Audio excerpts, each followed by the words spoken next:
You know, it's kind of a miracle that Adventure Time managed to turn out the way it did. Like, I'm serious, think about it. It shouldn't have really existed in the first place. Now, most of us know the initial story of how it was made, as series creator Pendleton Ward first made the original short with Frederator Studios and pitched it to Nickelodeon. It was also aired in their own pilot showcase, Random Cartoons. Though the section was popular by viewers, Nick wasn't interested and passed on it multiple times, and infamously went for Fanboy and Chum Chum instead. Now, it has been joked to death about how Nick turned down the mega success of Adventure Time and instead picked the show that was regarded as one of the worst and most annoying mainstream animated shows. But remember, the Adventure Time pilot was pretty rough and not guaranteed to be successful, especially under Nick. While that show already had a ton of stuff established and the new 3D technology was impressive for the time. But even then, Frederator went to other studios for the show and then Cartoon Network, and even they were hesitant and probably wouldn't even have given it a chance if it wasn't for Rob Sorcher. Had to prove it could work, and eventually with dedication, they finished the episode The Enchiridion, which gave CN the confidence to go through with it. And then of course after the series aired, it became a mega success of the network. Its first season capturing the hearts of millions of viewers and would later on become one of the icons of the channel, and an icon of modern Western animation honestly. All from an idea that was never guaranteed to work and multiple studios had little faith in. It's incredible. But the thing that really elevated the show was how it grew and evolved as it went along,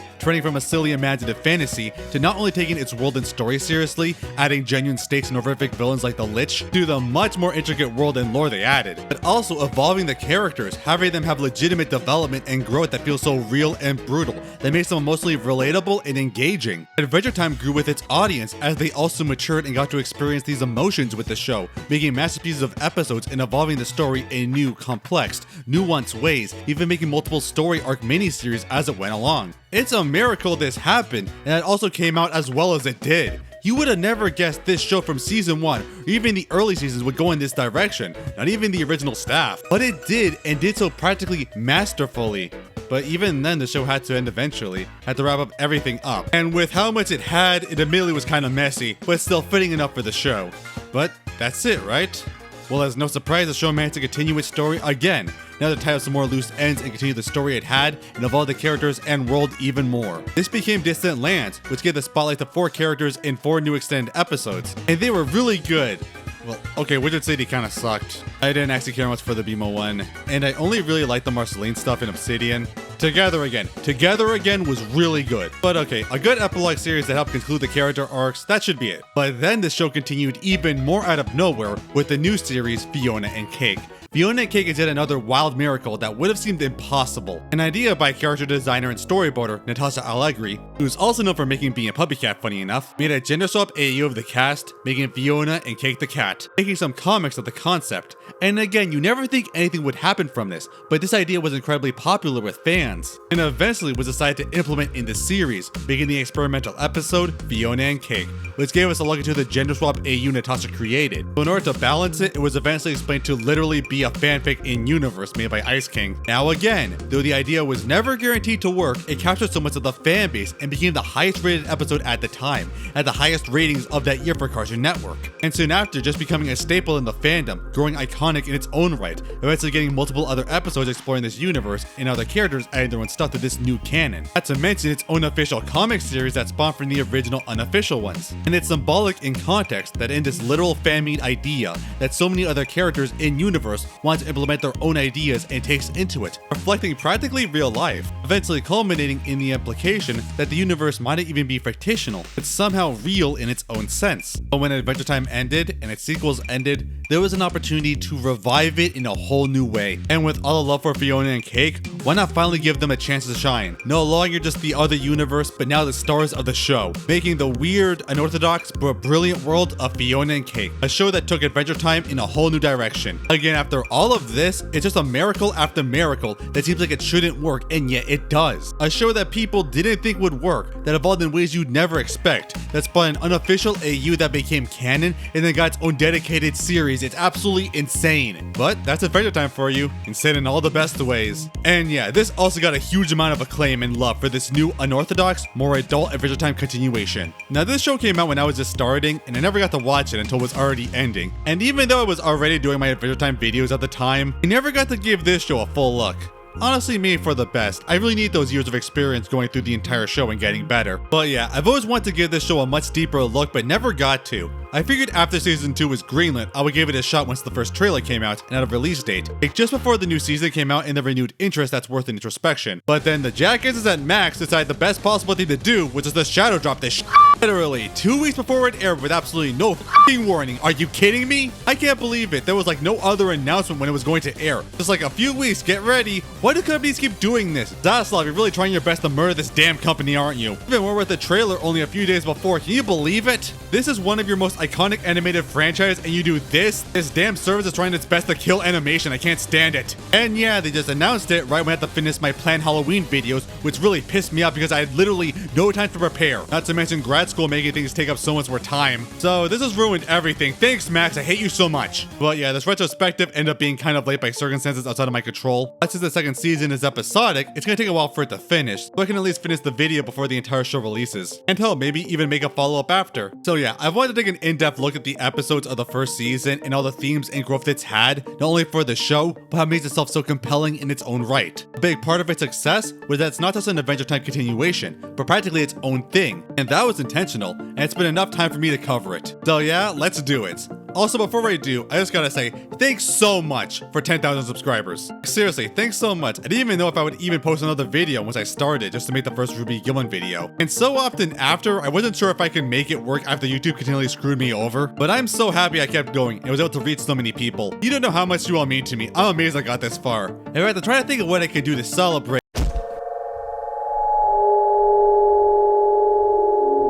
Okay, when I'm done with my academic responsibilities, I'll try and make something. But for the time being, let's finally do this deep dive into Fiona and Cake. Also, spoilers, I'm going through every episode. Watch it on Max if you haven't. Come on, season 2 is coming out. Now, I've already covered the history, but I do remember so many people were excited when this was announced. Fiona and Cake getting a new series and diving more into Simon's character wasn't really focused upon much in the ending and continuation. It's incredible, but what weirded people the most, even me, was the weird direction it was taking at first, which is very apparent in the show's first episode, Fiona Campbell, opening up weirdly in the real world, at least a recreation of it. Yeah, this really threw so many people off even from the trailer of what it could mean, since Fiona and Cake has always been a near identical version of Ooh, with new versions of the character, but this will be relevant. It's weird though, it's like this is an AU of an AU, though technically starting with a really great dream sequence in a beautiful pastel style. Like, it's really gorgeous and invokes a combination of Sailor Moon and Studio Ghibli. I think this show is the most artistically great the franchise has looked, a lot more detailed and colorful and so atmospheric in all of it. Not to say the original show looked bad or didn't experiment in plenty of art episodes, but man, it's so nice. Also, can you tell the person who made this also did Being Puppy Cat? I couldn't. But yeah, Fiona dreams of herself as an adventurous hero, fighting evil and doing cool stuff with Cake being magic and meeting Tuxedo Mask,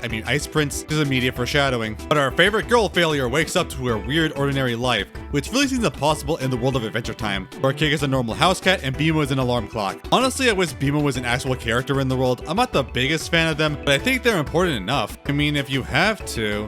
No, I actually like Neptune. Make him a character too. Why are we doing this? Also, I love the little anime sitcom opening that follows. It's so cute and colorful and already sets the mundanity of Fiona's life and her struggles in the real world. Even the other characters. But this is a core conflict of the show about Fiona wishing her life was as fantastical in her dreams, and hates her normal life working on multiple dead-end jobs just to get to ends meet. God, I thought the show was supposed to be fantastical escapism, not the crushing realities of 90% of the current audience. Also, man, it's so much fun trying to pick apart the crowd to see the normal gender-swapped counterparts of so many characters. They put a lot of effort into it. It can make some pretty deep cuts at times. So many designs and random characters to bring back like an Easter egg hunt every frame. It's great. But admittedly, some are weird in context, like Fertzma being there and wait, why isn't Starchy gender swapped? Introduced to Marshall Lee, or his normal counterpart in normal Fiona world, where at least he is no longer the most emo man in existence. Seriously, Bad Little Boy was so damn emo. It was almost embarrassing. Like, come on, dude, your life isn't that tortured. Get over yourself. Don't you know I'm a villain? Every night I'm out killing, sending everyone running like children into your deepest fears. Baby, I'm not from here. I'm from the Nightosphere. To me, you're clear. Think I was lying? I said I'm evil without even trying. Already dead, so I'm not scared of dying. You think you've got me pegged? You must be kidding. Girl, I'm 1,000 years old. I'm a riddle. Bad little boy. Yes, I'm bad, but not little. The bus tour, we get to see more of her mundane life and some foreshadowing. Anyway, she gets fired by her boss, Queenie, the King of Boo counterpart, and Jesus! Yeah, what the hell? If you don't know, like, this show is much more adult than the previous series, even Distant Lands. It's intended for a much older audience. We get stuff like this, mild swearing, and just straight up blood and gore. It actually gets intense. But again, it's something you kind of want to see. I'm sure people were itching to get an adult Adventure Time series. I can do this type of stuff, but thankfully, it's not through the adult show curse that actively ruins the experience. It hits just the right tone it's going for. Then again, I'm also reminded in the original show itself that Fiona and Cake can get legitimately raunchy and sensual at times, when you wonder how I got past the censors. But yeah, cool the series can get to do this. We also see me Gary, aka Prince Gumball from the original. Now instead, ironically working for his version of Permanent Butler, as a baker but unable to live his dreams to make his own bakery with his own imaginative ideas for new products. I like Gary, he's a sweet cinnamon roll we should all aspire to be. I swear this guy is what people think PB is, like seriously. Actually, I say that, but then I remembered his literal first scene in the series. These jelly kinders aren't alive, are they? What? No, they can't even talk. Kick it. Okay, maybe he also has a callous disregard of life we gotta look into more, but he has plausible deniability at least. I swear, it's like night and day with these two. Cool in my book, Gary, I would totally hang out with this guy. To the plot, Fiona thinks Cake is sick as she's acting weird and strangely is attracted to ice in this world, as she can't go to the vet now that she's lost her job, but meets back with Marshall Lee, who's revealed to be the son of her landlord, who they have a strained relationship. And by the way, it's voiced by Donald Glover, so I thought they got some celebrity casting here. He takes a bite out of Gary's treats and recommends her to find another animal expert he knows. She has to go through the park and the overgrown garden, in which with a genuine surprise, Hunter's wizard's counterpart, Hunter. You know, while everyone else looks pretty accurate for the most part, I kind of find it weird Huntress in this universe is this huge muscular himbo. It's weird. But he's not what she's looking for as we find Marshall let down to Lumpy Space Princess's counterpart, not LSP, but LSP. Okay, even though I hate the character, I gotta admit, that name is genius. But yeah, going to LSP for any form of assistance is the dumbest idea possible, as they do nothing but waste everyone's time as usual. At least it does make Fiona think Cake feels like her, trapped in the boring monotony of life and wishing for a magical world. But Cake runs off again, fascinated by the ice in the area, also seeing Ice Queen. You know, where does she still some ice cream vendor here? It kinda doesn't make sense, she should be more important. Then dives in and disappears. Like magic. Yeah, wow, what an intro. Simultaneously subversive and mundane at the same time, but that's the point. It's a complete slap to the face of fans of the show to get a complete inverse of what the show is about. Magical land of adventure and fantasy now turned to boring, crushing suburbia. To the point where even the characters feel trapped and wish for a new life. It's ironically also reflecting no doubt the current audience. Kids my age who grew up with the show and attached to the world of whimsy and fun, now faced with the crushing realism of adulthood, and looking back wishing for that same joy again. It makes so much of this more relevant and relatable. It adds a new dimension to what's presented. Still, it does a good job introducing this ordinary world the characters are in, namely focusing on the tedium of Fiona's life as just a normal girl trying to get by, also showcasing many of the other characters who will be more important as it goes on. I also appreciate how it demonstrates it by a lot of the muted colors going on. It's a neat thing that really makes this world seem more gray. So yeah, a good introduction to the show to subvert and yet exemplify what the show's about. To the next episode, which is more familiar yet also different. Simon Petrikov. Also giving us our proper theme song filled to the brim with future foreshadowing. Awesome. Giving us a flashback to the early Mushroom War days back with Simon and Marcy were basically living through The Last of Us. I always love this part of the lore, and it's cool getting some more looks into the other hell the two survived together. So I hope this isn't foreshadowing. What would I do without you? Ah, you'd be just fine, I promise. You're so great, Marceline. Someone else would definitely find you and take care of you. Ah, you'd be living in a castle with food and medicine and Waking up reflecting Fiona's normal awakening, but instead having everything just so perfectly calculated, seeing he's not in a normal home, but an exhibit, trying to showcase the living status of normal people 1,000 years ago to the new humans. Yeah, the new humans. It's interesting because the finale of the show ended with Finn meeting back with the surviving humans, thriving in a small high-technical world. This series ends with humans coming back to Ooo after nearly 1,000 years, basically a good way to bookend. But in Distant Lands, we never really got to see the consequences of it until now, as we later see humanity's ingenuity basically made them a city in the sky they can use to be safe from Oo's danger but still interact with and be a part of the world, almost like tourists. It's a cool and interesting way to handle it. However, we immediately see that Simon is undoubtedly a fish out of water, a man thrusted to a world 1,000 years apart and trying to adapt. He might be human, but he's not one of these humans. Tries to make the best of it as an antiquarian, much like his older occupation we've seen, trying to educate the humans on part of their history and culture. But most people don't care and don't get it. Especially this one girl, Astrid, who's a big fan of the Fiona and Cake series he's made, and hates how he's changed no longer making them, and now that he's not the Ice King. And it's actually interesting to see how the Fiona and Cake stories in-universe evolved as the series went on. First being in a Protu fanfic, Ice King forced to do it to read and demand they like it. Then later on we see he forces his kidnapped princesses to read it, but they all hate how absolutely terrible they are, until Marceline intervenes and gives her own take on the universe with all the princesses love. I don't, again, way too emo. But Ice King doesn't like how much it changed from his version of the story. Then later in The Prince Who Wanted Everything, LSP actually kidnaps him for once, as she made her own self-insertion fanfic in universe and wants him to read it to make it canon in her eyes, and he's to get into it. Then in Fiona and Cake and Fiona, we see Ice King seems to have a small following about his fics he reads weekly at the library, and even Jacob makes he kinda likes them as a cool novelty. Also, there was the part of the episode that showed there is a level of realism in the story, and basically foreshadowed this whole series. And yeah, even now we've seen they've grown this huge following in the future where so many people love them, as one of the biggest legacies of the Ice King. Even Finn admits he now likes them later on. It's really interesting to see how this AU literally grew in universe, practically reflects real life as well, and fits to the theme of the entire show. However, Simon didn't write these stories, Ice King did, and he hates being reminded of it. Especially just blowing up in her face so overwhelmed he shuts everything off, and it's honestly relatable. He goes off to get a drink at the Candy Kingdom bar. Did they serve alcohol in universe? Though he has practical PTSD over his time as the Ice King, you can really just feel the stress, fatigue, and depression in the scene. It's handled really well. No ice! Just no more ice, ever, okay? No, everything's fine.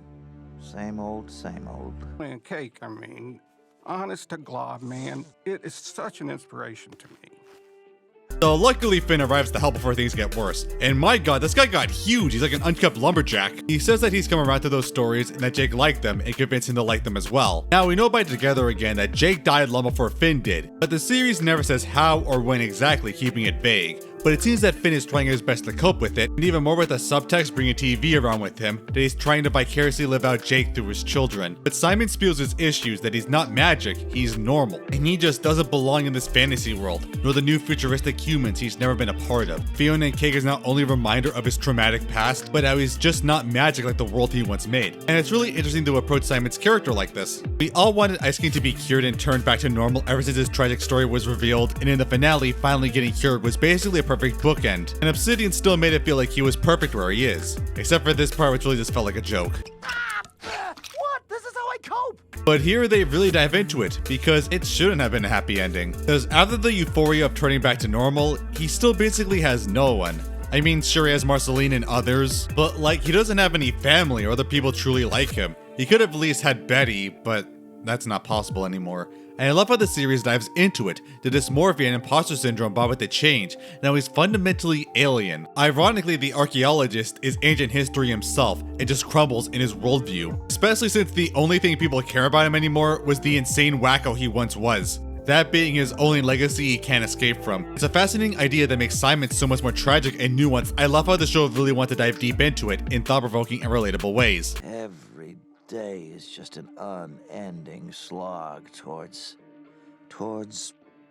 what? Finn, though, is always up to help and invites Simon onto a quest to get his minds off things. This is an established thing with Finn in the original show. He doesn't handle his emotions well, usually crashing out a lot, and does everything he can to avoid confronting his feelings, preferring to fight his way through them or dedicate himself to anything else than confront them. He even directly says it here. Yeah, Finn. Just keep him busy and everything will be fine. And he even uses this coping mechanism for other people, especially Flame Princess as seen in Vault of Bones. But it's obvious that's really not going to work for a guy like Simon, and taking him to an enchanted forest Huntress Wizard told him about just puts them in danger. Also, this does show that Huntress and him are still in some sort of relationship, but we don't know much else. But season 2 is going to explore that more, and I'm really happy and I love her. But I won't let that influence this. Also, good lord, again, there's gore in Adventure Time now. I know it kind of had stuff, but like legit body gouging and blood squirting everywhere, and characters having gruesome body damage. It's gnarly. It's so shocking, but honestly kind of works, and I'm glad they can get away with this stuff now. It feels like the show is really more adult, but thankfully not too far. It actually works for what it's intending. Though this area isn't important in this series, it is said to be the oldest part of Huntress told them about, is the heart of the forest, which seems to be more important than next season. So I wonder how much of this was planned from here. And it really does nothing but make Simon feel worse about a situation, not helped by fighting Persona Winnie the Pooh here. Basically just reminding him again that he has no real role or purpose in this magical world anymore. He even tries to call Marceline for support to no avail, and the song is really on the nose, but it's still nice. Does somebody want me now? Now that I can't fly, aren't I so much better now that I'm just a normal guy? But Simon has been trying to do something about it. bringing back Betty. He arranged some sort of mystical ceremony repeatedly to bring his lost love back, just as she did for him. I love the pure commitment each one had to the other throughout the course of the show, and it really makes their relationship more solid. And it adds another layer to this, that Betty is literally the only person who can help. The only other person from their time period and can relate to, not only just the love of his life, but his only true companion when he needs it. It also helps the desperation in this situation. He also uses Choose Goose as a power source who's evil now. Okay, this confused me. Why is the show so dead set to making Choose Goose evil? Like, why Choose Goose? He's f***ing Choose Goose. It's like they want to make Starchy evil. Why are we doing this? But either way, Simon makes a spot to grant passage to get Betty back, though the actual details are vague. The ceremony gets interrupted with Choose Goose bringing up Fiona and Cake, literally making a portal in the back of his head, where Cake comes out. Whoa! And so that was this episode, and wow, again, it's great. Not only do we get to see the future of who we grew up with, the expanses of humans, and the cool new eras like the Heart of the Forest, we also see how characters like Finn grew up, but especially Simon. I love how they took his character revealing more problems and realism in his seemingly perfect ending. They made someone more compelling and relatable. I love how the show handled it, treating it with a lot of nuance and respect, and making him so interesting, and again fits thematically with the show and its maturing audience. Two episodes parallel each other. Fiona hates her mundane modern life and wishes her world was magical and fantastical, while Simon lives in a fantastical world he can't belong in, and longs for the days when he fit into that modern world long past. It's fascinating. But both can't stand the mundanity and mediocrity they feel. But it looks like the worlds are colliding. To the next episode, Cake the Cat. In the worlds, Fiona's panicked after losing Cake, and Simon can't believe Cake's now real. He uses one of those collars from Up he got from a dog in the other episode he can use to communicate with, that I just realized is probably a reference to the translator in season 1, Deep Cut. Cake manages to escape looking for Fiona as we really get a look at the human city. It's awesome. I should mention this show has a much different background style than the original show. It also reminds me a ton of Amphibia's backgrounds and aesthetics, but I love it so much. More depth and detail than the show usually has, with so many aesthetically pleasing designs and environments. It's so lively and creative. I can't get enough of it. I love it so much. We even get a cameo of Finn's mom. Wonder their relationship is in the future. Anyway, Cake falls off and dies.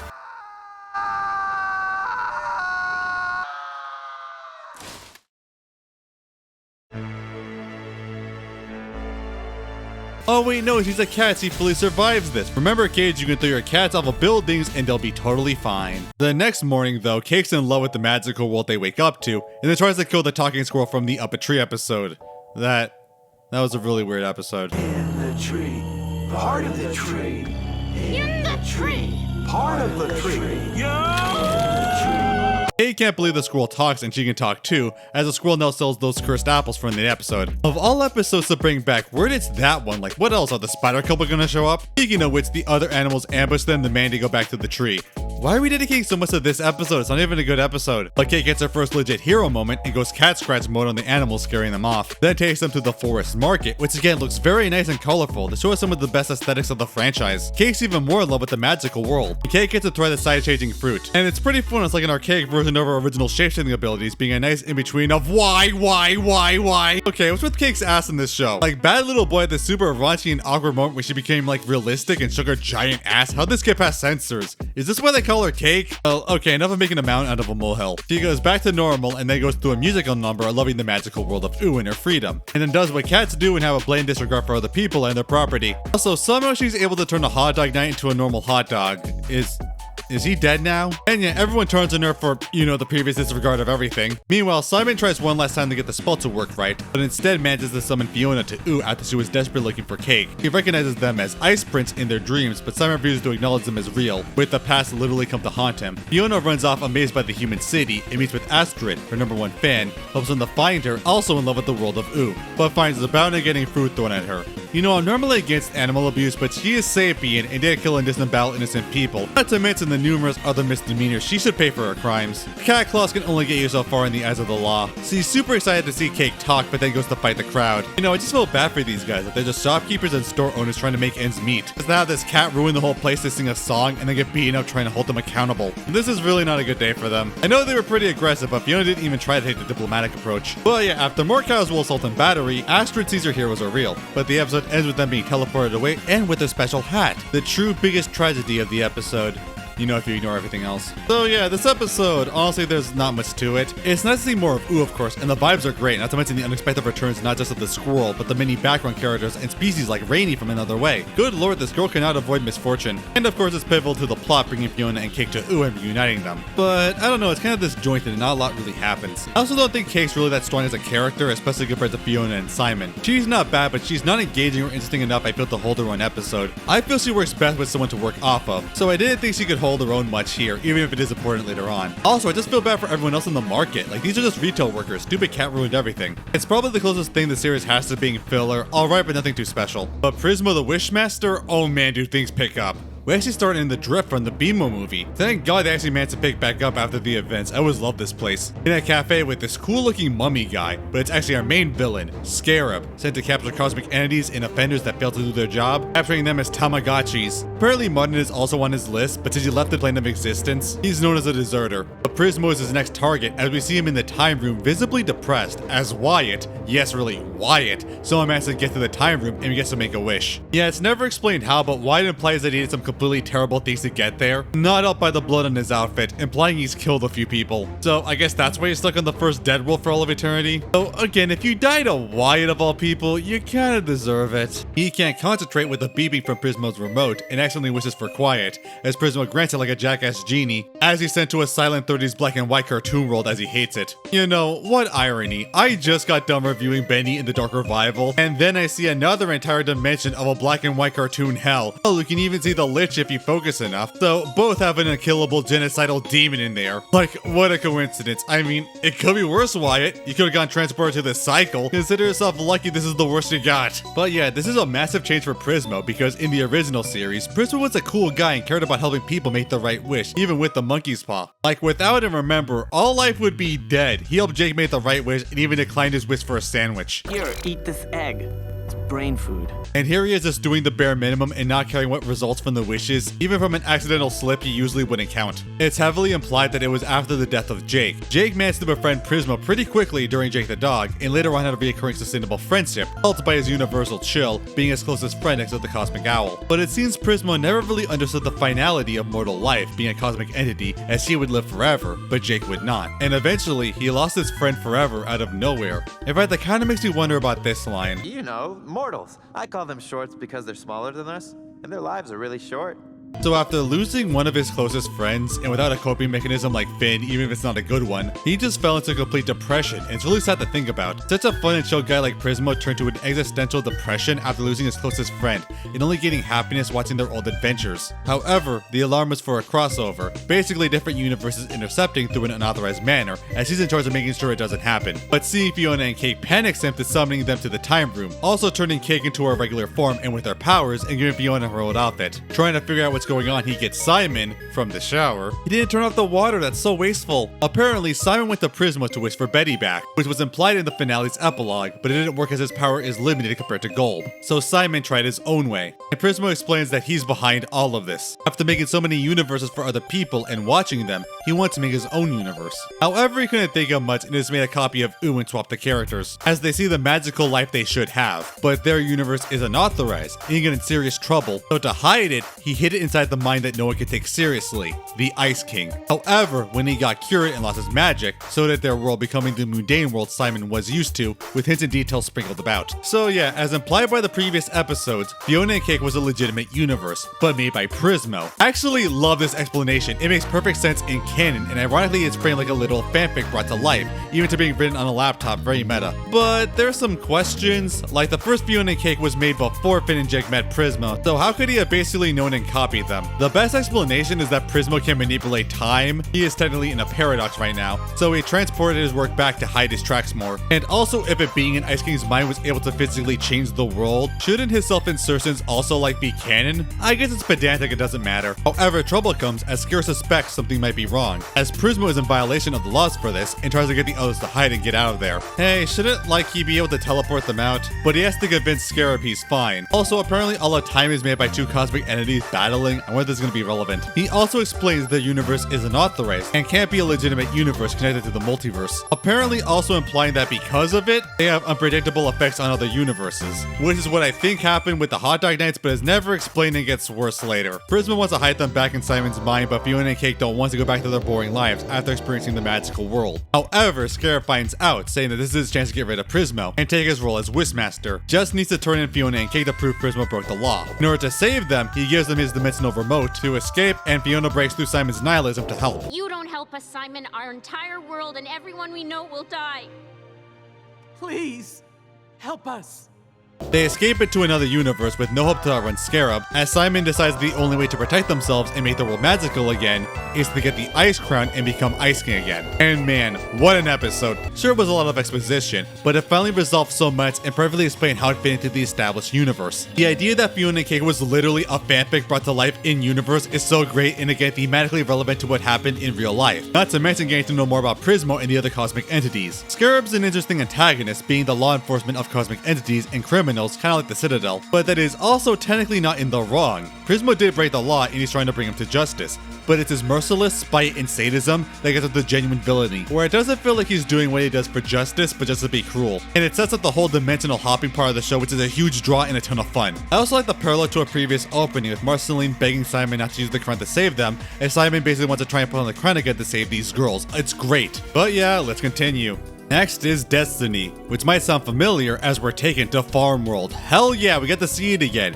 and how much stuff has changed in the presumable 10 or so year time skip. Actually getting a flashback to the in-between of Jake the Dog and crossover of Icefin freezing and capturing the remaining humans, as he was later known as the Snowman. But everyone's down for Simon's plan. And like normally it would seem pretty bad for the show to go back after so much of trying to cure Ice King of the Crown to go back to it, but the previous episode exemplified how much Simon's life was crap and wishing he could go back to the days where at least he didn't care about his issues and was happy, so it works in context. But you know, they need an ice crown, and even if they do go back to Ooh, it kind of already fused with Gunther already, but being the multiverse, there's infinite crowns to find. Though as they look, they try to get a change of clothing and pick up some loot. Relax, dude. I've played a lot of post-apocalyptic RPGs. The more loot, the better. Wait, is that a motherfucking Fallout reference? Hell yeah, the show is basically Fallout if you think about it. However, with more beautiful backgrounds, you see that in Farm World, the Destiny game from before has pretty much taken over, taking credit for the defeat of the Snowman even though they did nothing. Less than nothing really. And now it's turned this entire place to pretty much a raider state. God, Big Destiny really just got away with so much. Talk about a Karma Houdini. It's unknown the extent, but yeah, it doesn't seem like a great place to live in. Would make an awesome Fallout location though. However, apparently there's no magic in the world, which makes no sense. The mushroom bomb went off. Like it went off, the world should be filled with magical radiation, just like Ooh. I know Finn froze most of the humans, which probably spared them initially, but still, there should be plenty of mutated life or residual radiation running around. This kind of makes no sense. We also see Big Destiny had a daughter, Little Destiny, and a kid who may look familiar. However, later, Cake tries to use her powers and reveals herself to the crowd of raiders, still struggling to use it. Also, this might be a reference. Magic Fist. My name is, Magic...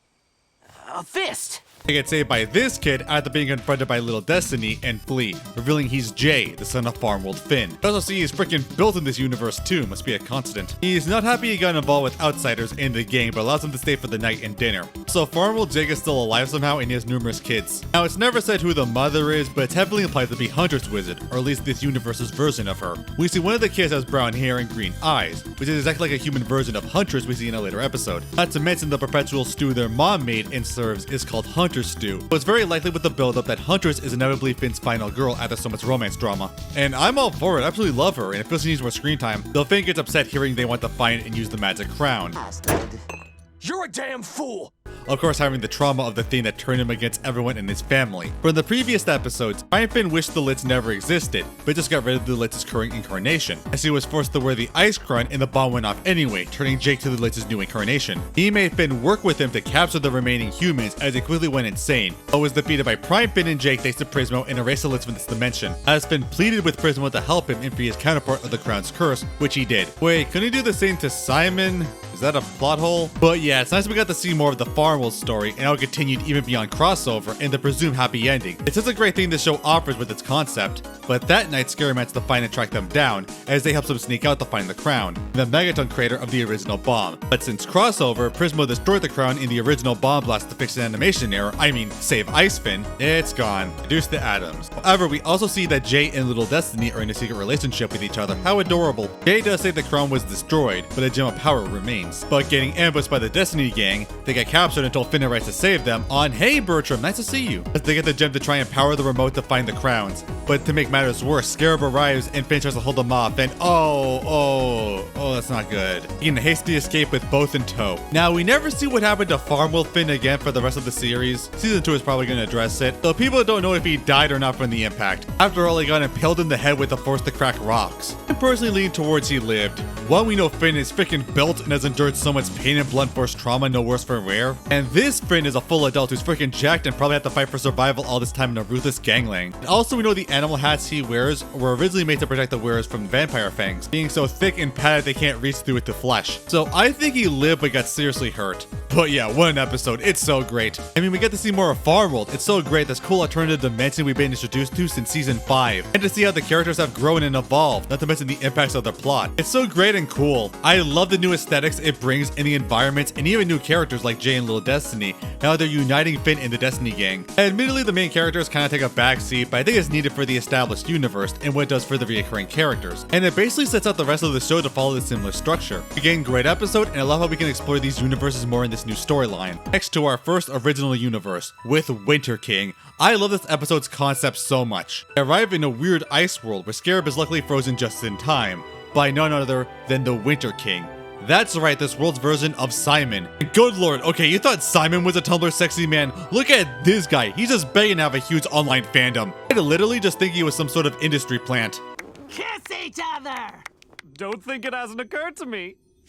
But I love seeing this. It's like if Simon perfectly managed to live with the Ice Crown, and yeah, that's pretty much it. A version where Simon has a sanity and yet all of Ice King's power. And my god, I love this so much. It's such a good concept. In addition to that, he's got so much charisma, even Fiona instantly falls for him, and I can't blame her. But Cake steals the crown and runs off, proving she really learned nothing from the market. However, the Winter King understands the situation and thinks he has a solution. But we also see his kingdom, his winter wonderland. And again, I love it, the creative architecture, as if the Ice Kingdom became the Candy Kingdom, like an actually lovely civilization with its own beings like Pearl. The Ice Scouts here. I love that this show can fully develop entire AUs from this and stuff that's so fascinating to see. Like, this episode justified the show's existence alone. And now its design and the show's animation just, oh my god, I love it. Simon though wonders how the Winter King retained his sanity, so he explains in a song. And again, oh my god, again, it's so good. The visuals, the cool pastel-like art shift, the atmosphere, the fact there's a whole music number. I can seriously say this is the show's best looking episode, and we're not even done. Apparently there's Bailey explaining that he broke through the curse by force of will, but saying that he can help Simon through it.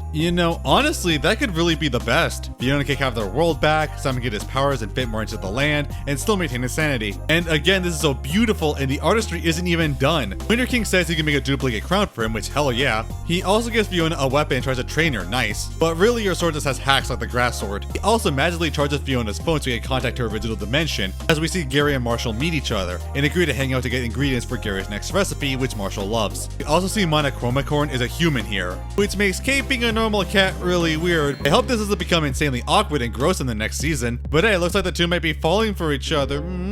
But the crown takes a week to duplicate, which, not the worst thing. This is a pretty nice place to chill in the meantime. We also see an ice Marceline for some reason. Yeah, it's never elaborated on later. The only thing that was implied that maybe she died by the oozers early on, and that made Simon's mental state even worse. And now as Winter King, he tries to cope by making an ice clone of her that will live forever. But yeah, that's really the only thing I could think of. Shame it's not elaborated on more. This exchange kind of supports that. Is there a Betty in this world? Betty? The dead one! Yeah, I haven't thought about her in a long time. Well, once you get this new crown, you can always use it to make an ice Betty. I'm just kidding. That would be unethical. But it's not long before they're attacked and invaded by PB, or a new counterpart, Candy Queen. And oh yeah, this is awesome. This isn't just a Sane Ice King universe, it's an entire role swap alternative universe, where Ice King and PB switch the roles, as PB is now an insane villain who repeatedly kidnaps Winter King, and the Candy Kingdom has become the Ice Mountains, with gnarled candy beings. I love it so much. It's just a fun idea, and it's brought to life here. I love the swap of the roles and new aesthetics it brings to both sides. I love how it's explored and done here. It's so good. It takes full advantage of the multiverse. People don't like multiverse stuff, but I always love them. I love exploring alternative realities and timelines and what comes from them, and this is such a good subversion of the established stuff to make a cool new universe. I love it so much. It's exactly like a Fanon villain swap AU. It fits perfectly for the show. I even like Candy Queen's design. It's so cool and wacky. I didn't even notice that was still hidden whilst doing the voice the first time. She nailed it. Someone cooking maple syrup in here? 'Cause I smell something saucy! Baby, why you gotta be like that? But with his crown taken off to duplicate it, they're easily captured and taken to the Candy Mountain. So Charlie the Unicorn joke here. I love how Candy Queen still has some of her intelligence and uses a mix of twisted machinery and elemental magic. Fiona and Cake though are itching to go on an actual magical quest. And again, I love the aesthetics here, converting the creeping ice castle to candy, making a whole new vibe and aesthetic, converting it to a twisted candy. It works so well. Candy Queen even sings a nice song. It has a really nice voice about her love for Winter King, how they want to blend together to make a new recipe. Forever we will always be baked with love. But she's not speaking metaphorically, she's literally going to grind them all together in the blender, which is new and terrifying. Fiona and Cake fight their way in through really cool, gruesome candy people, and Cake seems to get more of a hand of her shapeshifting powers. This is all interrupted by Gary trying to show off his new idea to the Lemon Grab counterpart investors. Of these cute candy guys for mascot, that's honestly an adorable idea. Then again, I don't know about eating your favorite character. I do love how they frame the cute characters in his minds to the gruesome monsters in the other dimension. But you know, trying to do anything nice in front of the Lemon Grabs never works out in any reality. Damn, sorry bro. But anyway, Fiona stops the Candy Queen and frees the Simons. I'm grateful the Winter King and her have a little moment and make out. But then that weird touch happens as the crown somehow loses its magic and then causes Winter King to age and literally die. What? How? Like really how? The show never explains this and it's a reoccurring thing. Before I can let it slide, but this is literally plot important, you have to explain this. My only guess is the thing that Prismo said earlier, but that doesn't make sense and it's super vague. This actually really bothers me how the show doesn't explain how Fiona and Cake have weird anti-magic abilities. Is it Bella Noche? Probably her. But then Candy Queen turns into PB? What? Okay, so it turns out this wasn't just a swap universe, but this Ice King saw Samantha transfer his madness to her, keeping him sane and turning her to Candy Queen. Oh, boo! Come on, show. You ruined the whole damn thing. I couldn't even have PB be openly evil in another universe. You had to force a, no, she's misunderstood and did nothing wrong at the last second. Because, yeah, you know, we'll keep bending over backwards and never hold her accountable for her own actions, nor acknowledge she did anything wrong. Only this elephant is allowed to do that. Oh, we'll even literally end the show with it, having all the good guys on her side and all the bad guys on the other without a hint of nuance. Please tell me there's any moral grayness to the situation. I cannot stand when this show does this. It's an alternative universe. You can do anything you want. This ruins so much of the appeal of the episode and feels so ungodly forced. And it's entirely unneeded. The plot would have resulted the same without it. Oh, well, how else would Simon have stayed sane? It's literally an alternative universe. You come up with anything you want. The crown doesn't even need to have the same exact origin. Also, yeah, please tell me how he transferred his curse to someone else somehow with no actual explanation is even a good explanation in the first place. It's crap. It doesn't even make sense timeline-wise. Winter King cast a spell to project the madness of the crown onto you. Yeah, he zapped it right into my brain basket. How? I don't know, he pulled this out of our ass at the last minute. Like how I just so happened to use a spell. That made me realize how much of this is stupid and lazy writing. Also, we will literally see another character use the crown who actually did remain sane through force of will. This just completely ruined the episode and the entire appeal to me. Like the show just refused to actually commit and backed up at the last second. I hate it so much. The literal only reason I can think of, aside from that PB is perfect in every way and will force you to see that, is that they didn't want Fiona to feel bad she just murdered Winter King. But again, the fact this was all in a completely unjustified plot element on all regards is just shit. And still is just a different flavor of, oh man, we effed up. It actively ruined a lot of the themes and points we see later. Also, that means all the monsters were just candy people somehow corrupted. I don't know how. That also got ruined. But hey, when has that ever been an issue? Just clone more. They're like action figures you replace when they get broken. Oh, he is gone, and it's super sad. I would like to honor James. with this new James I whipped up in the lab. So anyway, PB is restored for no justified reason, and then goes off to probably destroy a nation, as everyone just sits around bummed over this shady twist. But oh yeah, without the ice crown, that scarab guy is free to kill them as he escaped just in time. But anyway, we really end back with Gary and Marshall. Some other more satisfying conclusion, bummed about messing up the pitch, but Marshall commits the ultimate bond in any relationship.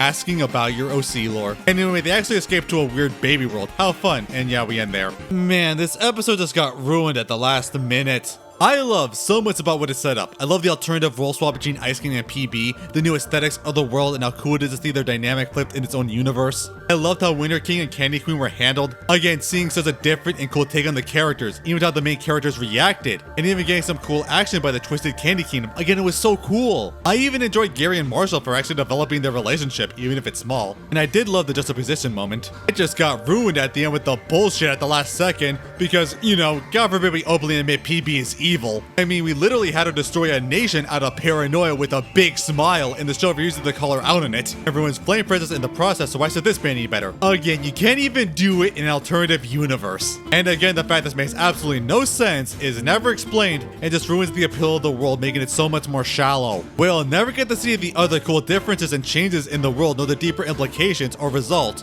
It's just basically Primu, but things got switched for a bit. It's so bad. Like, this really ruined the episode when I first watched, and I hate it. I know others who feel the same. You might say, well, it made Fiona bad about hurting innocents. Yeah, that's literally never relevant for the rest of the show after the first few minutes of the next episode, and gets ruined later, which I'll get to, and frankly could have happened without the bullshit twist. Again, if that didn't happen, absolutely nothing would change, and would work so much better in that regard. It's so forced. This could have been my favorite episode of the show, but it got ruined at the end, and I hate it.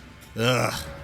Oh well, moving on. But now we get to another amazing episode concept with the Star. Now we all know what happened with Simon saving Marceline from the post-apocalyptic hellscape of the early post-war. But what about if he died? Yes, we literally open up in a world where Simon already was killed by the vampires and Marceline is left alone. Almost alone. Anyway, our heroes make it to the new awesome looking apocalyptic world. Fiona's bummed about all that crap from earlier. What about all those candy people? Do they deserve to be chopped up? Again, in-universe has been repeatedly shown to be a complete non-issue. Candy people die and come back more than Dragon Ball characters. This really doesn't work. Literally the first episode of the damn show had PB cure candy death. And reverse death itself! However, the remote only is charged for another universe, but aren't sure to ditch this one. Until they see vampires. Yes, in this universe, the vampires were never exterminated. Marceline never was raised by Simon, but instead the vampire king becoming their right hand, an effective daughter. Hell yeah, I love it. They try to fight back with Cake really mastering her powers relatively quickly. She just freaking bites their heads off brutal. However, they get rescued by a whole other group of resistance in a massive pyramid tank, led by this universe's version of Bubblegum. Huh?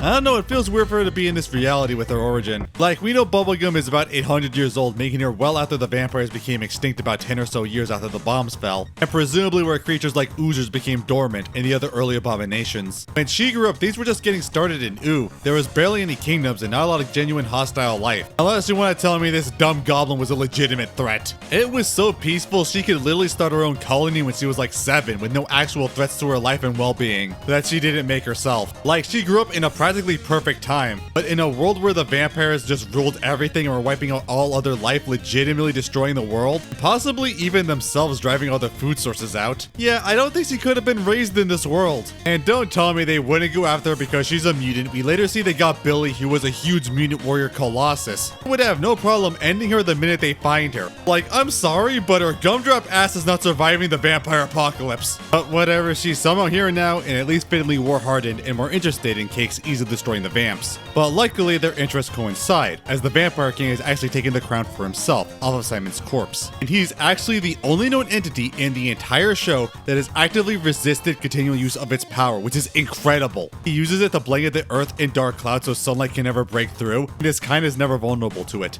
Again, really great creative use for the crown and the setup. Again, it does so much cool stuff with the multiverse, I love it. Also, I love how because of it, the world seems dominated by fungi, even seemingly making up his cool hive-like castle, it's awesome. This show has such amazing aesthetics for every episode. It's so damn good. It's so different and detailed that it instantly gives you an immediate feel for each world. But yeah, basically if they can take down the king, they can get the crown, so they work together. Also meaning the others of the resistance. Huntress, implied to be Huntress Wizard's human counterpart, which does beg the question of her real origin. And weirdly, Martin. Yeah, Finn's dad. This, like Bubblegum, also doesn't make sense because he's a human from 1,000 years of the isolation on the islands. But I guess either way, humanity was hunted down to near extinction anyway. So maybe it might make sense, but still, it's a leap he would also be born here as well. But as a massive change, he's a completely different character. One selfish and psychopathic to an extent. Here, a generous dude who legitimately wants to help people, even inspiring Fiona in a few regards. And even more when Fiona finds he accidentally had baby universe Finn in her pack. And Martin instantly takes a liking to him, not knowing he's the son he never had. It's really poetic, and it really makes you feel this was the Martin he could have been, if fate was kinder, and if he didn't get the accident that caused him to lose his son, and later his humanity in the first place. Again, the story does really take advantage of its setup a lot, and set up so many interesting ideas and uses of its multiversal theme. It's really amazing. The Resistance has a plan to use the garlic bombs seen in the Stakes series to draw the vampires out from the nest, and get Huntress to shoot the crown of the king so the clouds will part and burn all the vampires alive. Not a bad plan if they can pull it off. And problem is the Vampire King is literally one of the most powerful characters in the show. Watch my monster ranking video, please. However, the main threat is the Star, aka Marceline. Side note, I love how she has a tarot card name like the other members of the court. With Marceline's power, she became the most threatening member, even implying that like in the Prime universe, she killed the other members of the court to obtain their powers, but now without any morality becoming a true monster. But it's not long before they also get involved in another ambush, technically Fiona's fault, with Martin even saving Fiona and giving her some wisdom, but it also messes up the tank that needs repairs. But the real monster approaches. Marceline. And oh my god, that outfit is awesome. Simon is horrified seeing his little girl like this as he goes after Fiona with Martin pushing her, as she very easily sucks out his soul and then drains all his blood. Like, he is dead. Holy sh**. It's a massive punch to the face of the show, killing him out of nowhere. And it's especially made worse because they gave us hope for this Martin. A kind Martin that could have almost made up for his prime counterpart and raised his son like he could have. Died tragically saving Fiona. And how we see Marceline, good lord, this is a lot.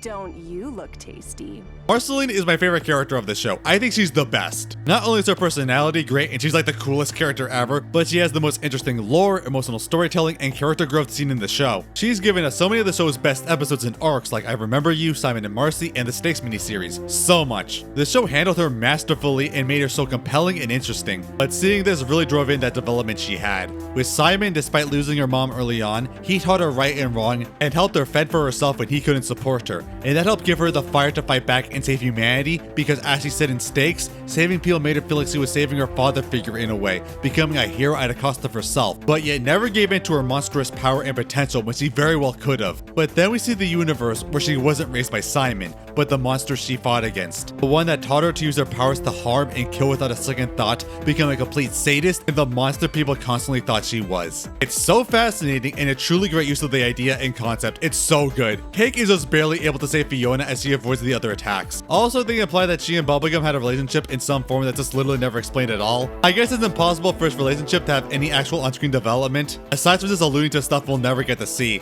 I get why I couldn't for most of the original show, but still kinda sucks. I gave credit to Gary and Marshall, at least they actually are dedicating screen time to showing how they're getting together and why they like each other.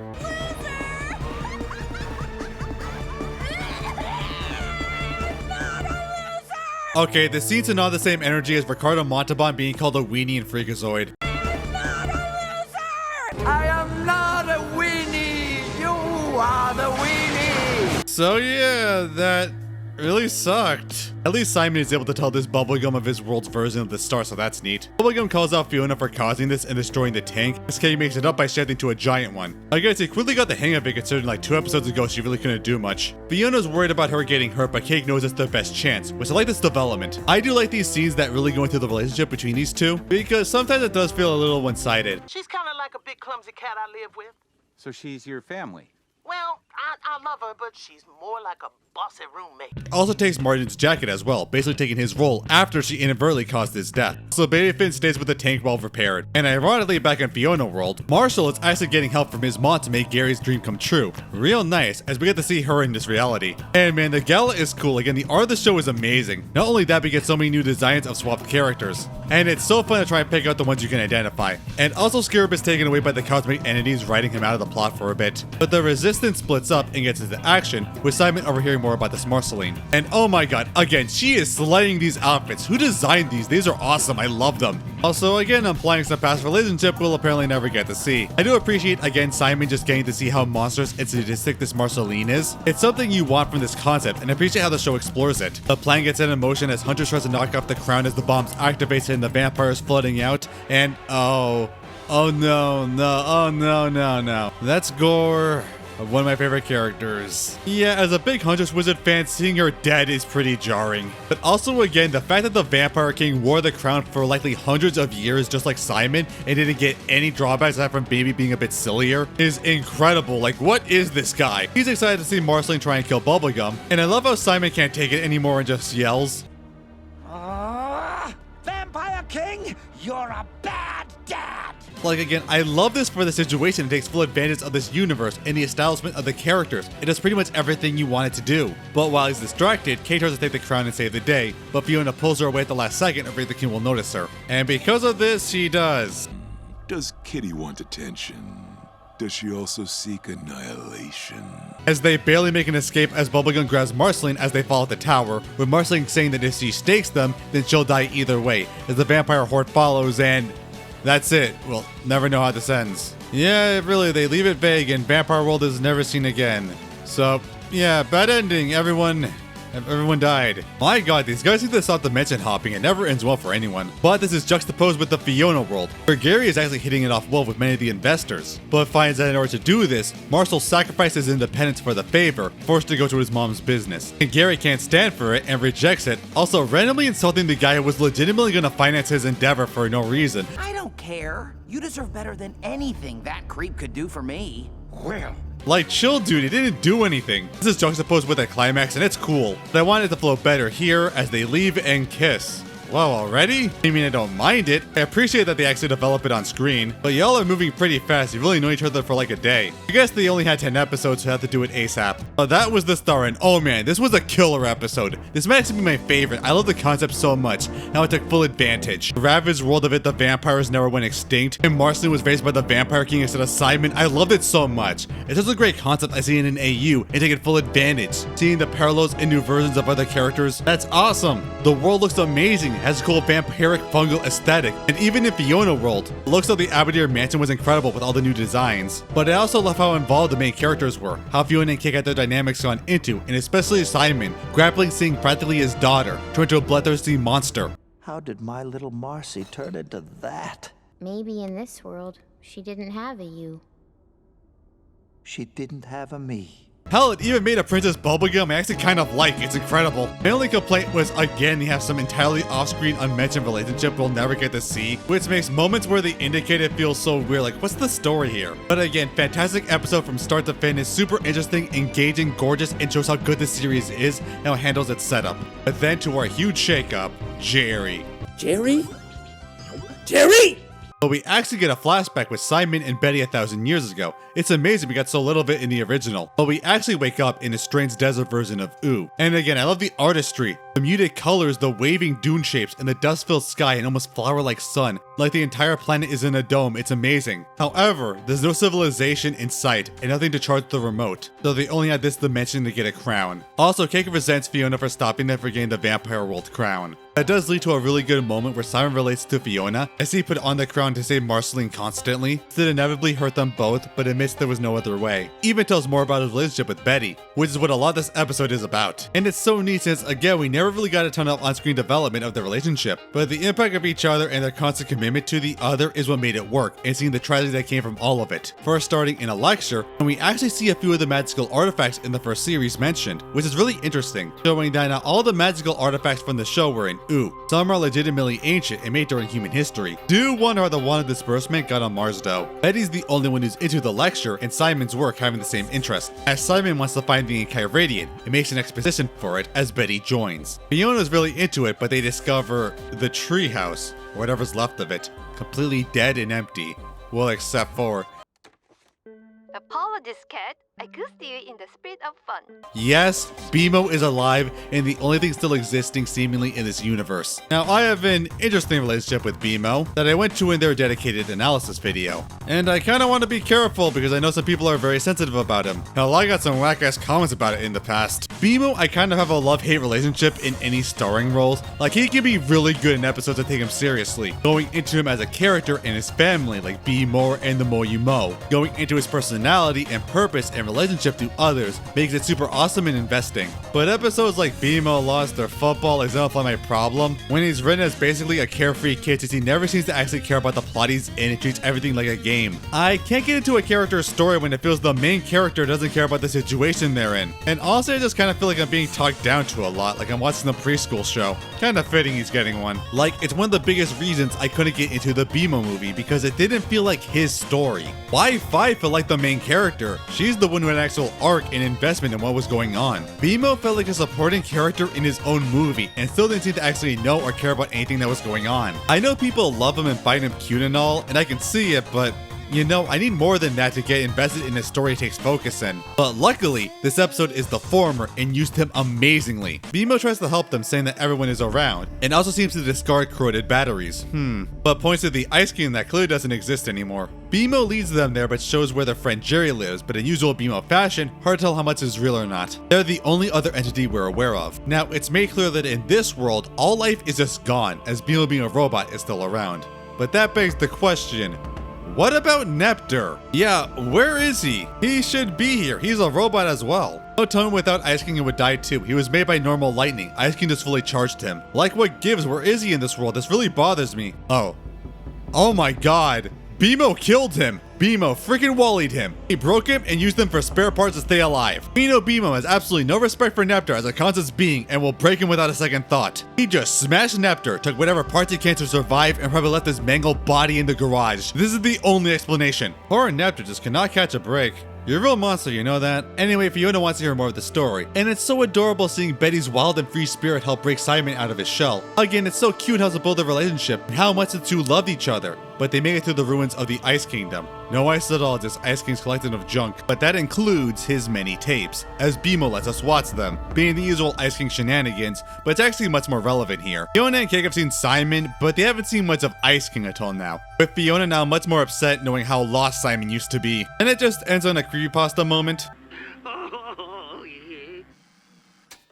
Jesus. They can't seem to find the crown, but BMO thinks he can fix the remote, going to Princess Bubblegum. Fiona's bummed with what they saw, but Simon tries to cheer her up, continuing the story. Turns out they did find the Enchiridion. Holy crap. How does this fit into the lore? Simon has trouble expressing his feelings, parting ways for now. But the Candy Kingdom is also completely dead and in ruins. And it turns out, no, PB is gone. BMO just thinks he's also her, much like his football personality. But at least explains that one day everyone became a skeleton and then Jerry came. Pretty much invoking the millisecond we saw from the tape horrifyingly enough, but also might be able to piece together what's going on. However, they obviously can't help as Kay goes all in on blaming Fiona for ruining everything. She just runs and breaks down. It's actually kind of hard to watch. It gets pretty real.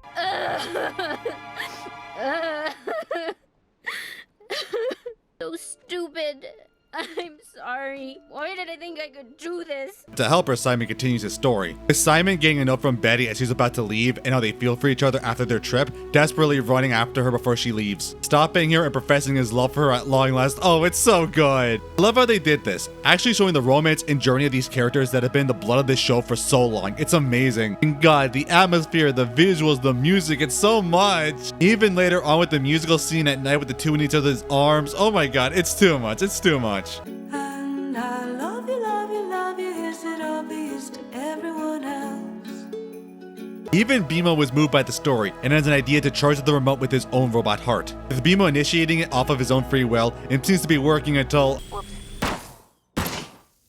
Oh God. A lot of character death in this series. With the others horrified, they give him a loving funeral and bury him. Now, as I said, I feel BMO really can or can't work well in a narrative, but this is one of the best uses I've seen. BMO is characterized a lot by his imagination, naivety, and wonder, and while I said to me it doesn't work much when it's the focus of a separate story, but here it fits perfectly. BMO being such a childish and naive entity was suddenly thrusted into a world where everything was gone. All life ended, and his friends all died. He has no one. Except for Neptune again, what gives? Suddenly, his childlike nature doesn't come across as pure naivety, but as a massive coping mechanism, lying to himself that everything is fine, basically treating it like a game of pretend. It makes it so much more tragic and poignant that makes the gimmick work so much better in the context of the story. He is literally playing in a world of corpses, pretending everything is fine. But still, he keeps his good nature, not only as an optimist, but also helping these new people he's barely known, pretty much without a second thought. Even willing to risk and sacrifice his own life just to make them happy and to give them a chance. It's in his nature to help and provide for people, his family. He doesn't hesitate to once given the chance. There's also the implication with the rusted batteries that he's pretty much on his last legs after so many years. If he can use his life to at least help someone else have a chance, he'll gladly do it. It makes him so much of a tragic and emotional character and is the perfect idea to use in this world and one of the best uses of the character I've seen. The perfect character to give exposition and set the tone of the dark universe and the incredible gut punch when he's gone too, making this world truly dead. Mo chose to make the ultimate sacrifice for people he barely knew. It didn't work, but that made it no less noble. Farewell, you little miracle. Well, not entirely. The characters still have one other person they can get to help, Jerry. In this structure, which fittingly is a burial mound, everything makes sense. Look, Jerry's real. Run! Jerry is the Lich, and this explains everything. This was the world that resulted when the Lich wished for the extinction of all life back in Season 5. He had been walking through it, everyone suddenly becoming skeletons in a moment, with only robotic beings spared, and the world turned to a massive barren desert. Now, people say this is the Prime Universe and the world we have after is a copy. Not really. In Crossover, it was retconned that every Wish Prismo may become a separate timeline even if undone. Fiona and Cake elaborates on it more that for certain big wishes, Prismo needs to make an entirely different universe, just as this one in Farmworld. Hell, in Wake Up, Shelby wished for a pony and that didn't make a new universe. So yeah, technically the Prime World is an extinction world, so it's not that bad. But yeah, in the presence of the Lich, he immediately goes to finish the job. Or does he? Yes, the Lich doesn't, as to Simon's surprise, figures that he's depressed. You know what, that's actually an interesting idea. The Lich is supposed to be the embodiment of extinction and mass death, being his sole purpose like a robot, literally catatonic until he does. But he did it. He killed the universe. But now what? He achieved his goal and is just left with nothing. No purpose, just existing in a dead world. Any sapience he has is just bored and lost. Not even bothering killing these three because what's the point? He'll be exactly where he was a second ago. It's a really interesting thing you could literally not do outside of this show. It's amazing. Now I guess this is why BMO was able to get so close to him. But yeah, honestly, really cool job in exploration with the Lich. Hope the next episode doesn't ruin it. Also throughout, Scarab is being antagonized by his boss, Orbo. And I never thought that an upside down spear with a mouth and sunglasses is peak character design, but they showed me. Who wants Scarab to drop his case and chill, but he refuses. Scarab goes on about how Prismo keeps messing up and everyone doesn't care because he's cool and chill. But now he seriously broke the rules, but is still kind of an ass about it. Before Orbo can kill him somehow, he gets saved by the boss. We never see the true boss of the cosmic scale, and some people are disappointed, but honestly, I'm cool with it. Like, I think a cosmic level boss should be something left through the imagination and more implied. But he apparently gets Scarab off the hook and can continue. But back on Extinction World, with no other choice, Fiona reveals she found the crown in the Ice Kingdom, but didn't want Simon to turn back to Ice King after seeing the shell of who he once was. I actually love how this is how the show progressed it. Fiona and Cake desperately want the world back, but never understood what it costed Simon. And furthermore, never really got to know Simon. Simon was with them, sure, but they never took the time to know him or his story. He was just the guy who was here to get them where they needed. Simon, too, eventually saw Fiona and Cake as less of an embodiment of his imagination and as real people and tried to help them emotionally, especially Fiona, telling her about his life and his lost love. It finally made Fiona realize and appreciate the real Simon and saw him more than just a ticket to paradise, but as someone really human. And then furthermore, seeing the Ice King more than just a guy with ice powers, but as an insane, sad, lonely man. And after everything, she couldn't let her friend that she just got to truly know become that, giving her second thoughts on the whole thing. Cake though really doesn't care, but Fiona considers the cost of the world they do know. We're gonna die otherwise. Everybody dies. Shouldn't they get to die as themselves? Fiona, I am myself.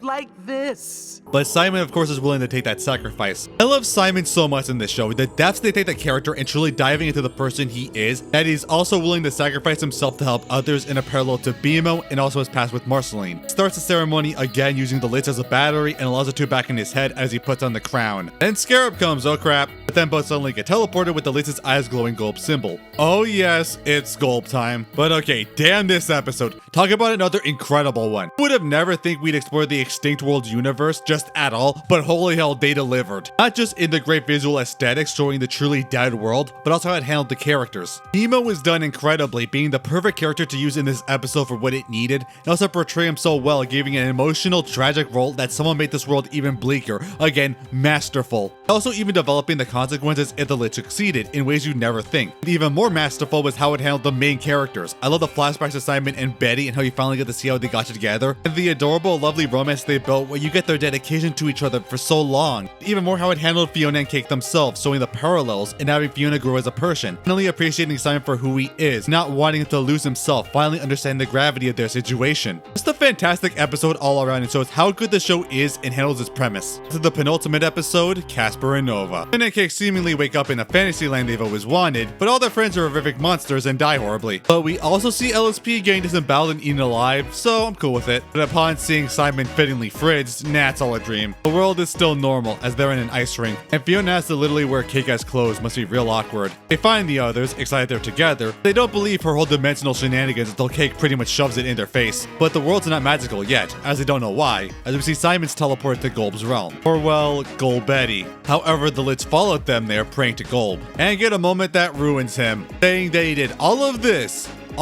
because he's trying to worship the god of chaos by amassing bodies in their honor, and then decrying them after they felt no satisfaction from it. And in my universe, this I achieved. But it gave me no satisfaction. Are you kidding me?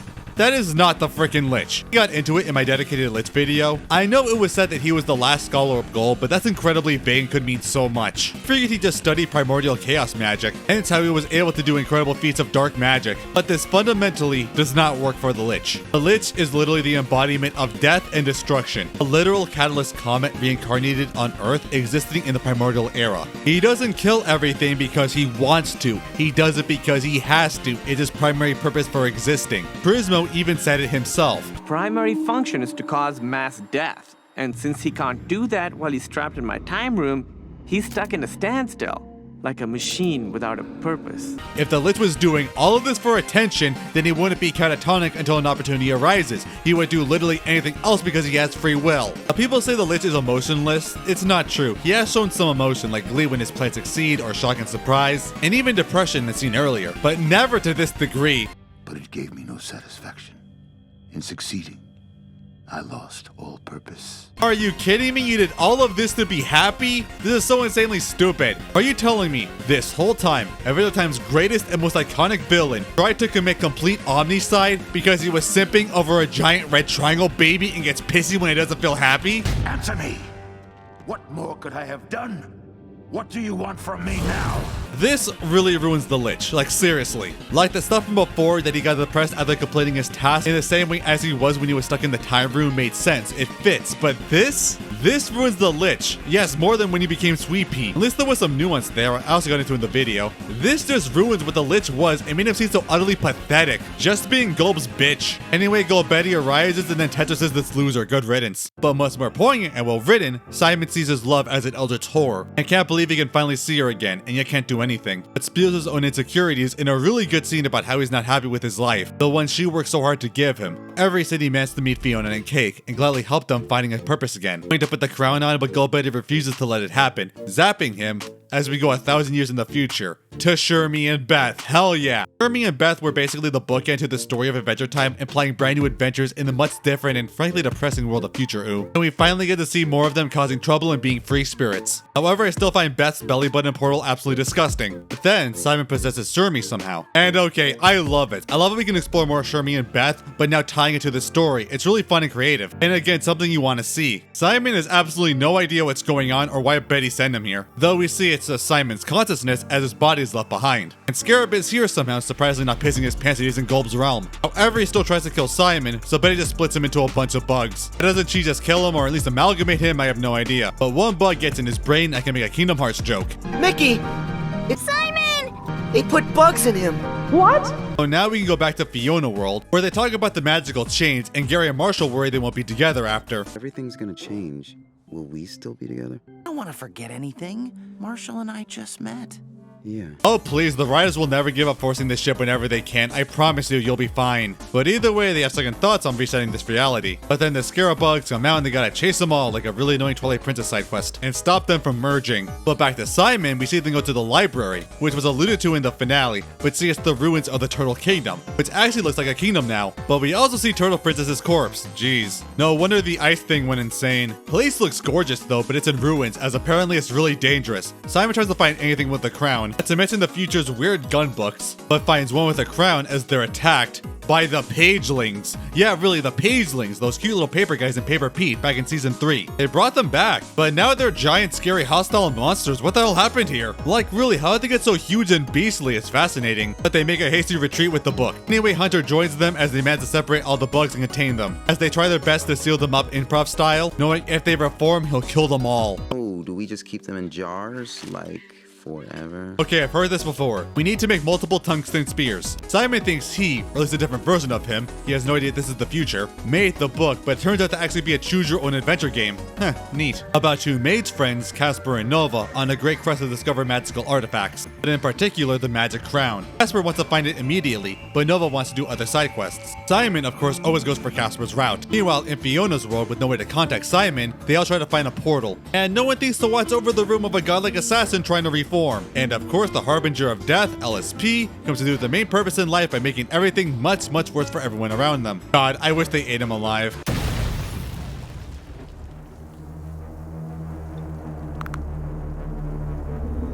Honestly, you guys kind of deserve this. So yeah, wow, what an abrupt ending. Now this is kind of another thread piece episode. Not too much actually happened. It's just setting up the finale, but it's still not bad. Well, okay, the lit stuff was terrible and ruined them, but seeing the Fiona World gang get together and try to help out was fun. Kind of a weird way to bring Scarab back, but it still works. And hell, we get to see more Shermie and Beth. It's basically like its own alternative dimension. So much fun seeing those guys again. And some future ooh.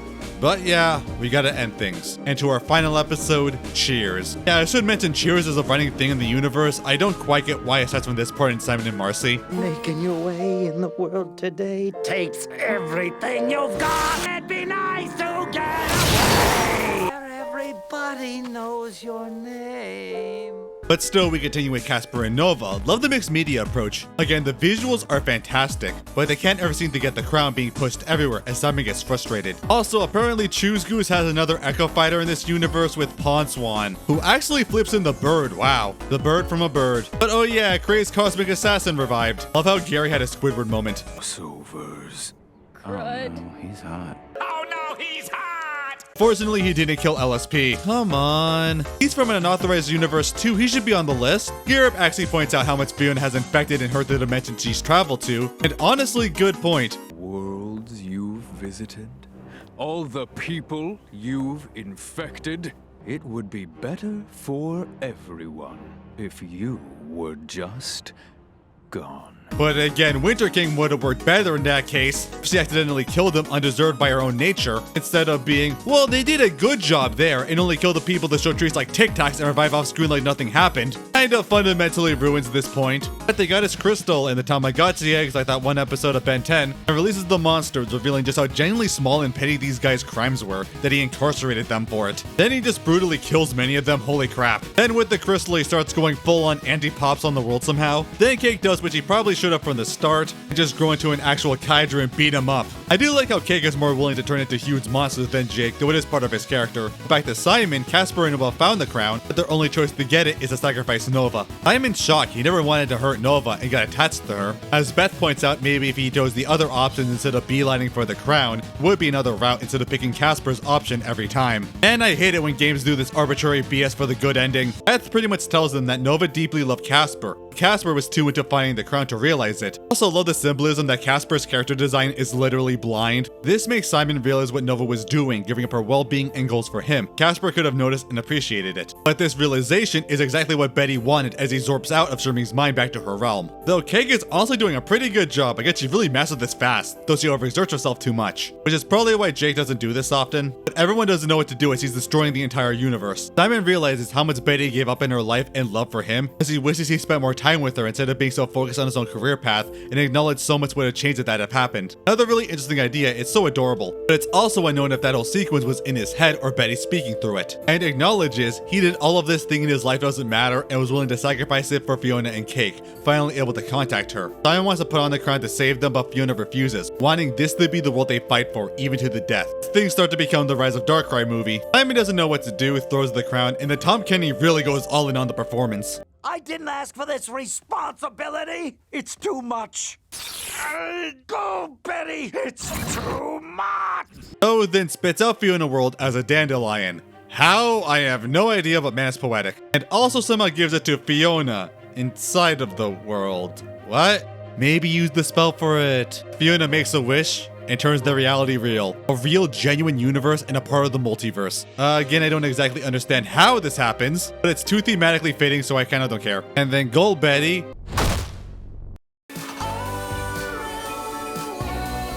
No, it just blows him back to ooh as she dissipates to light. What is happening here? I don't really understand. Is she like reincarnating? Because I don't think she can. The Fiona world gets restored now as a legitimate universe, and I'll get to the thematic relevance in the conclusion. But I'm also kind of like, if it was that easy, why was it this much of a big deal? And that means Scarab isn't in the right to repo the entire world, even getting a call from the boss about it. However, you know, after everything, Scarab isn't gonna take it lying down. He just tries to destroy this world and his enemies regardless, even getting this call back. Tear down Prismo's precious sandcastle with my bare hands.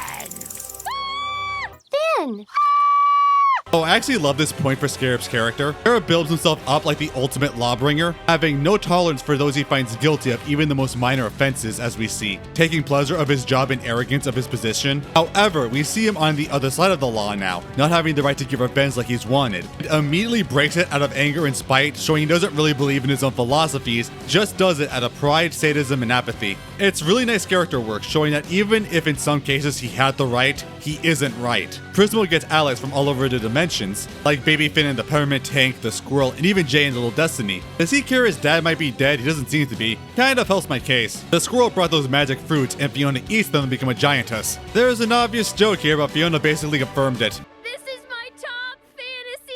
Kinda funny, I also reviewed Monsters vs. Aliens recently. Who would win, Giant Fiona or Ginormica? Cake even assists becoming a giant hammer, hell yeah. This got even cooler, giant hammers are the best weapons ever. I know wish Jake did more weapon morphs like Cake does, it's pretty fun. And after smashing him, the other steal his crystal to trap in another Tamagotchi egg, how poetic. Remember to feed him, or maybe don't in this case. Everyone else is just allowed to chill in this dimension. Does like no one care about their families they left behind? Season 2, you're gonna go into it? And so Fiona didn't quite get her magical world back, but instead finds the joy in it. All of its people and her friends brought together, and even still able to call Simon on the phone. But still, the world has become marginally more magical, and you know what? That's good enough for them. Even Simon has got a new lease on life thanks to the adventure, and Betty's help finding the magic in his own magical world, and his purpose again, it's beautiful. We even see Astrid from before make Casper and Nova, it's so great. And Gary and Marshall are still making their startup bakery together, it's adorable. It's such a feel-good ending, I love it. We even see Scarab punished, but Prismo vouched for him, making him his assistant. But Prismo actually wants to befriend him, even letting him use his character creator he uses. It's actually really nice. With one last look at Fiona rebuilding her new canon real world, we end.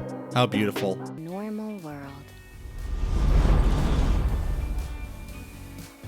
And just, man, what an amazing show. Like, I seriously cannot understate it. Adventure Time is already such an incredible and fantastic show, one of the icons of modern Western animation. This show truly reached to become one of the best pieces of media this franchise put out. It stands out even among it. Now, I'm not going to act like it's completely perfect. It does have some problems. I went into how it handled its plot and some of its characters, and the fact that a lot of it uses plot devices that aren't well explained, such as Fiona and Cake's weird anti-magic touch and how they managed to literally get the universe and wish it canon. But honestly, who cares? That's all just so minuscule to everything the show gave us. Like, really, this show above all feels like it shouldn't exist, even more than what I said from the start. Even from a show that feels like it shouldn't even be real, came from just some unofficial fan art, a whole AU that was never meant to be anything more than that. And yet it grew, not only to become a part of the franchise itself, but becoming one of the greatest works of it. It really did feel like it evolved a lot of Adventure Time, not only being more adult in its content, but also more adult in its storytelling and relatability. Something that so much of the audience understands. It could have easily just been been, hey, here's Adventure Time again, but the genders are switched. But it didn't. It told its own independent story with the characters you never think. It made it so fascinating, beautiful, and compelling. It feels like one of the show's story arcs, but done incredibly. The show is absolutely gorgeous. Though it's still at the simplified Adventure Time style, it freaking excels in its backgrounds. It has dreamlike detail and use of color, giving every single world they go to their own colorization and look that make each stand out and so beautiful on their own regard. It makes me wish the original show had these great aesthetics and backgrounds, but it seriously helps this show. And the extra dimensional adventures make it truly feel like different worlds and realities are being explored. Even to the themes of the show, like Fiona's world being very mute and grayscale at the beginning, that at the end become just as bright and colorful as the one they found magic in. It's beautiful. As an artist, I seriously can't get enough how the show looks. Every episode is practically its own gorgeous aesthetic and needs to be appreciated. I love all the stuff they've explored, the existing universes, the implied universes, and the amazing what-ifs that finally get focus and expansion. It's so investing and great to see as a fan to see these fulfilled. But also its character work is great too. Not only just seeing the old characters and how they've grown like Finn or Prismo, to the new ones like Scarab, but especially the main character. I love Fiona and her personality being like Finn, very plucky, excitable, and optimistic. Also more grown up and willing to address her emotions and insecurities. And of course her journey through the show, the wonders of the other dimensions, and the dangers and the tragedies. And ultimately accepting the best parts of her life was great. Even like how it parallels Cake's growth. As I said, I don't think she's quite a strong character on her own, but I do appreciate her growth as well. And especially how her relationship with Fiona is shown and evolves as well, in a way we never really got to see with Finn and Jake. But especially Simon, my god, what they did with him was incredible. Seemed to have a perfect ending at the end of the show, and even Distant Lands implied it. Pax saying after so long, the only problem is that he lost Betty, but still tries to get her back. But this show really dove into the consequences of him as a character, literal artifact of his own and able to fit into the world of humans nor the fantasy world of Ooh, haunted by the trauma and legacy of his past. It adds so much depth to the character who really for so long just felt like the goal to get to, and made him so much more emotionally deep and relatable, and of course showing more of his development, at first hating his life and wanting to sacrifice everything, not only having a place in this world but to help others he loved, just like what happened with Marceline. And even how the other characters grow like Fiona, respecting Simon not only as a means to an end, but as a legitimate friend who cares about their well-being, as either doesn't want the other to suffer. It's so great. And man, how it expanded Betty and Simon's relationship. The relationship is so important to this show, even from just season 3 when it was introduced. Not only being the reason for Simon to become Ice King, but also his love and longing for her is the reason why Ice King was so dedicated to kidnapping ladies to fill the void in his heart. He didn't understand. Then him trying to see Betty as he's literally dying, bring her to Ooh, as she works for the rest of the show to revive him and continue their relationship, even basically sacrificing her life to save them. And we see why they are so dedicated to each other, their love, commitment, how it started. It's so freaking great. It makes everything we've seen fit perfectly, as well as his reactions to the different universes and how things have changed. Especially in the stars, seeing his practical daughter turn to a bloodthirsty monster. Even how he learns his faults creatively through Casper and Nova, and Shermie and Beth, bringing them back, and finally moves on like Betty wanted, wanting him to be safe and happy with his life, not repeating the same mistakes of his past, learning to love life. Even how Fiona learns the same lesson, not to fall for wishing for the impossible, and enjoying the life you were given, and all the good things you never considered before. It's actually really relevant to today.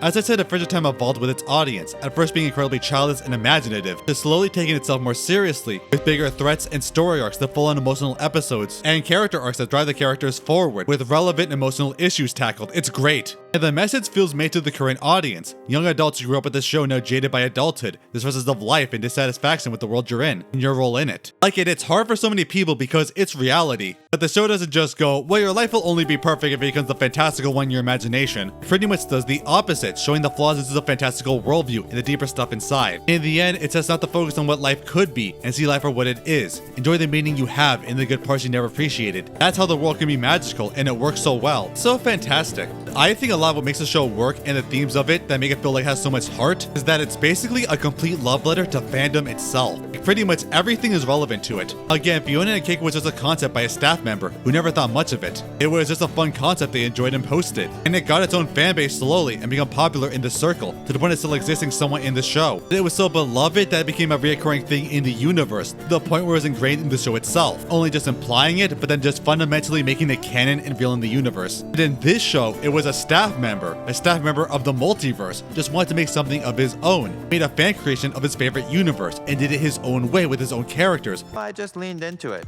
Maybe it wasn't the most creative thing I could make, but I like writing your story. But to hide it from others, hiding in the mind of someone who loved it and added his own additions and wanted to spread it around. Though many people didn't like it at first, some people saw the potential and did their own versions of the concept, added their own takes and ideas, and even more people wanted to get into it. And even the characters turned, liking the concept and growing a fan base. So later we see it's gotten much bigger in multiple communities with huge fans, and the once ridiculed author not being well known for it. Even though it turns out this universe is real in its own right, it's haunted by the shadow of its creation, just desperately wanting to be real and recognized. We see so many universes through this, and these universes are things that feel like fans of the show would do and right. What happens in worlds we didn't get to see, like Farm World, possible implied worlds like the Extinction world, or on the future of the 20-year time skip. AUs and villains swap dimensions by the lore and ideas given. And Fiona World became that we're big at fantasy world normal for some apparent reason AU trend. What we need is a high school one, it would be perfect. Like, these work as dimensions, but they also feel so much like fan ideas that would be explored, made their own mini community and fan bases. It's amazing. But I also feel them being hunted by Scarab represents so much more. Scarab of course is our main villain after them, but he has particular hatred that they're not an authorized universe. They don't deserve to exist and should be destroyed. Like, they actively go out of their way to use these writing and media terms to describe the state of the world. Ah, the crossovers. You are abominations. A diseased wrongs exist. The people you've infected. Embarrassing fanfic there. And we enabled it. Nothing more dangerous than cheerful mediocrity. This universe has been canonized. Scarab is like those people who think fandom content is dumb and shouldn't exist, that it's cringe to do anything with the work, and that only the real canon work has any meaning. He is fundamentally against fan content for existing, and it's such a toxic, destructive mindset, in the end literally destroying it with his bare hands. That's complete intolerance by ignorance and arrogance. But no, they have a right to exist. They are alive and have lives of their own, just like how so many fan content is valid and deserves to exist and endure. It ends with them becoming truly real, not just someone's fan work or in their mind, but real and worthy of existing.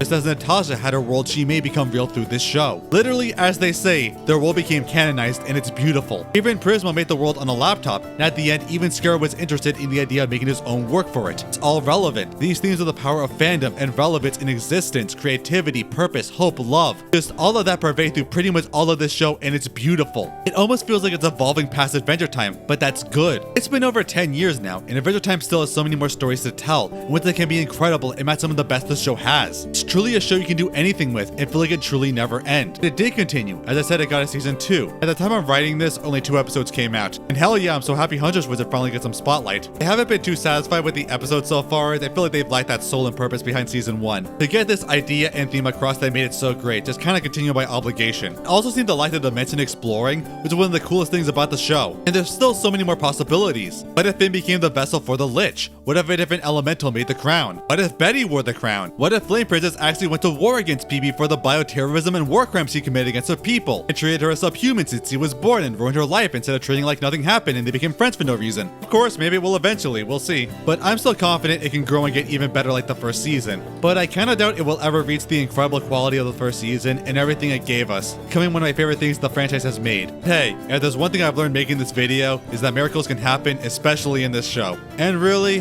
what else can I add at this point? The future still looks great, and the fun will never end. It's adventure time.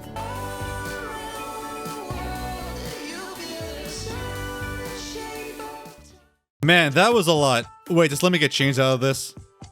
Yeah, man, Fiona and Cake really knocked it out of the park, and I'm glad I can finally cover it after so long. All of that amazing writing, visuals, and just success and acclaim for just gender swapping the main characters. Like, wow. But I would never do this as an obvious strategy. Hey, I'm LadyBlazeBlizzard. Oh, god damn it. Sends a man, who sends a man, who sends a shapeshifter, who sends a robot, who sends bugs to go kill Padme. We're going to Candy Mountain. Come with us, Charlie. It'll be an adventure. We're going on an adventure, Charlie. Candy Mountain, Candy Mountain. You fill me with sweet, sugary goodness. Go inside the Candy Mountain cave, Charlie. Yeah, Charlie. Go inside the cave. Oh, they took my freaking kidney.